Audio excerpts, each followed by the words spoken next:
A billionaire walks into a Patek Philippe boutique with $50,000 cash. They turn him away empty-handed. Welcome to the most elaborate scam in luxury retail, and the wealthy are begging to be victims. This is a world where having money means absolutely nothing, where spending $250,000 earns you the privilege of spending more. And the brands? They've turned rejection into the ultimate status symbol. Let me show you how deep this goes. In 2019, a hedge fund manager walked into the Patek Philippe flagship store in Geneva. Net worth? $300 million.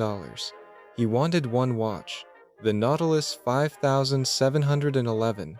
Retail price, $34,000. Pocket change for him. The salesperson smiled politely. "We'll add you to the list." "How long?" he asked. 8 to 10 years. He laughed. They weren't joking. Here's what they didn't tell him. That 8-year wait? It was a lie. A beautiful lie designed to begin his journey into the allocation game. Because Patek Philippe wasn't interested in his money. Not yet. They wanted something far more valuable. His compliance. Let me explain how this system actually works. These luxury watch brands have created artificial scarcity so extreme, it would make diamond companies blush. Patek Philippe produces roughly 60,000 watches per year. Rolex makes about 1 million. Sounds like a lot? It's not. There are 56 million millionaires in the world. Do the math. But here's the thing. The scarcity isn't real. Not in the way you think. Walk into any Patek Philippe boutique right now. The display cases are full. Women's watches, complicated calendars, gold dress watches nobody wants. These aren't sold out. They're sitting there, waiting. The watches people actually desire, the sports models, the Nautilus, the Aquanaut, those are unavailable. Always. This is where the allocation system begins its magic. That hedge fund manager, he came back the next month. The salesperson recognized him. "Good sign," he thought. "I've been thinking about that Nautilus," he said. "Still on the list," they replied. "But we just got this beautiful Calatrava in rose gold, $42,000. He didn't want it. They knew he didn't want it. "Purchase history helps," the salesperson added casually. 3 words that cost him $42,000. He bought the watch he didn't want to get closer to the watch he did. This is called building a relationship. It's also called extortion with extra steps. Rolex perfected this strategy first. Patek Philippe turned it into an art form. Audemars Piguet made it their entire business model. The rules are unwritten but universally understood. Spend money on watches nobody wants. Keep spending. Eventually, maybe you'll get what you came for. A former Rolex authorized dealer broke his NDA to speak anonymously. His testimony was chilling. "We received 6 Daytona steel models per year," he said. 6 watches, 52 weeks, hundreds of wealthy customers. "Corporate told us exactly who to give them to," he continued. "Not the longest wait, not the most loyal customer, the biggest spenders." One client bought 18 Datejusts over 3 years, watches his wife didn't wear, gifts for employees who didn't want them. Total spent? $214,000. His reward? The right to buy a $14,000 Daytona. He was grateful. Let that sink in. But the allocation game has levels most people never see. Jewelry. This is the dark secret authorized dealers don't advertise. Want that Patek Philippe Nautilus? That Audemars Piguet Royal Oak? Buy the jewelry. Lots of it. A wealth manager in New York shared his story on a watch forum. He spent 6 years chasing a rose gold Nautilus. He bought 4 watches he didn't want. Total, $160,000. Still waiting. Then his salesperson suggested something different. "We have extraordinary jewelry pieces." He bought a $200,000 necklace for his wife. 3 months later they called. His Nautilus was ready. The math is stunning. He spent $360,000 for the privilege of spending another $50,000, and he considered himself lucky. The brands deny this system exists in any official capacity. "We simply can't meet demand," they claim. Their financial statements tell a different story.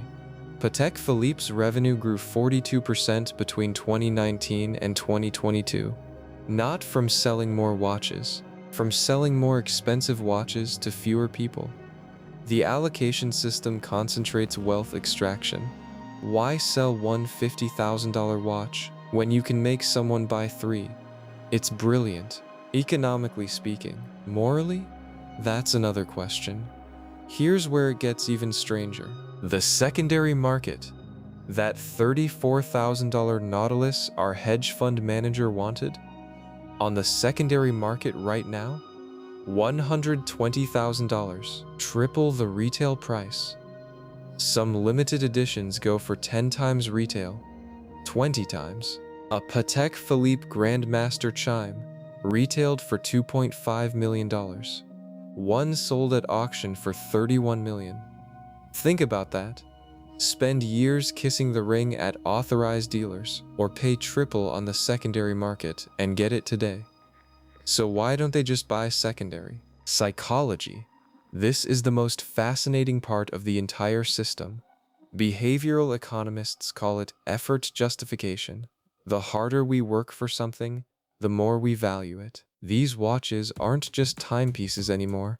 They're trophies. Proof you were chosen. Buying secondary? That's cheating. You didn't earn it. You didn't build the relationship. You didn't spend years waiting. You just bought it, like some common person. The wealthy don't want that. They want validation from the brand itself, and the brands know this. A luxury consultant who works with ultra-high net worth individuals explained it perfectly. My clients have everything, she said. The only scarcity they experience is artificial scarcity. They're not used to being told no, to waiting in line. So when Patek Philippe makes them wait, makes them prove their worth, it activates something primal. Suddenly, they're not just buying a watch, they're winning a game designed to make them spend more. The authorized dealers are the foot soldiers in this war. They have quotas, pressure from corporate, and they have something valuable: power over the wealthy. Think about that power dynamic. A salesperson making $60,000 a year, controlling access for billionaires. For many, it's intoxicating.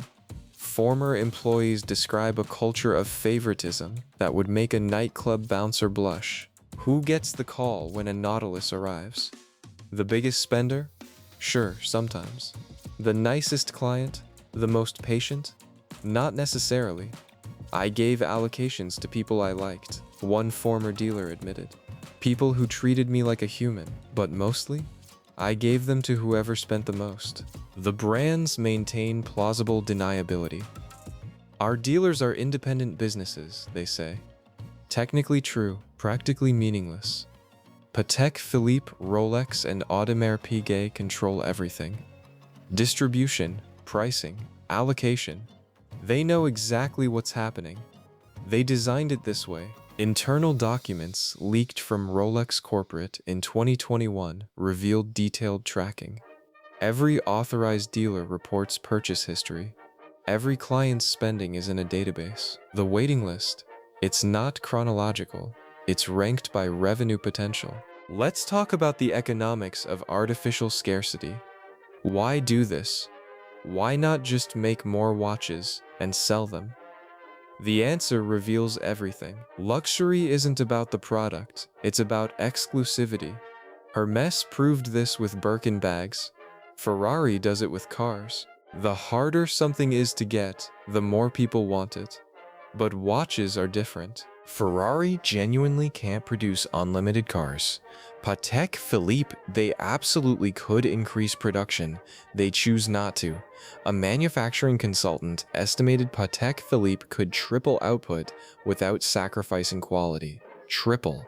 But they won't, because scarcity drives desire. And desire drives not just sales, but overspending. The genius is making people buy the unpopular models. Those complicated dress watches sitting in display cases, they exist for one reason: to extract money from people waiting for sports models. Without allocation, those watches never sell. With it, they become stepping stones. The profit margins are obscene. A Patek Philippe Calatrava costs roughly $8,000 to make, sells for $42,000, an 80% margin on watches nobody wants, funded by desire for watches nobody can have. It's economic poetry. Dark poetry, but poetry nonetheless. The system has created a bizarre shadow economy. Brokers who facilitate secondary sales, allocation specialists who coach clients on how to climb the ladder, dealers who flip their own inventory. Yes, you heard that right. Authorized dealers sometimes sell their allocated pieces to gray market dealers for massive markups. Why give it to a customer at retail when a broker will pay double? Patek Philippe claims they fight this. Their actions suggest otherwise. If they wanted to stop secondary market inflation, they could require registration, track serial numbers, penalize flipping. They don't, because secondary market prices validate the allocation system. When a Nautilus sells for 3 times retail outside, it makes the authorized dealer price seem like a bargain, even after you've spent $200,000 in jewelry. Some clients have found loopholes, multi-brand spending strategies. One collector revealed his approach online. He builds relationships with 3 dealers, spends $60,000 per year at each, spreads across brands. After 3 years, allocations start flowing. He's spent over $500,000, owns 19 watches. Only 6 are watches he actually wanted. He calls it the cost of admission. The watch community calls it something else, Stockholm Syndrome with luxury goods. But perhaps the darkest aspect is what this reveals about wealth itself. These aren't struggling buyers. These are ultra-high net worth individuals, people who could buy the entire boutique if they wanted. And they're submitting to a system designed to humble them, to make them grateful for permission to spend. What does that say about the psychology of extreme wealth? A psychiatrist who works with ultra-wealthy clients offered insight. Money solves most problems, he explained. When it doesn't, when someone with money gets told no, it creates obsession. The allocation system weaponizes that obsession. So what's the endgame? Will this system collapse? Probably not. In 2023, despite recession fears and market volatility, wait times increased, prices went up, both retail and secondary. More people want in on the game than ever before, because luxury operates on different economics than normal goods. Recessions make exclusive things more desirable, not less.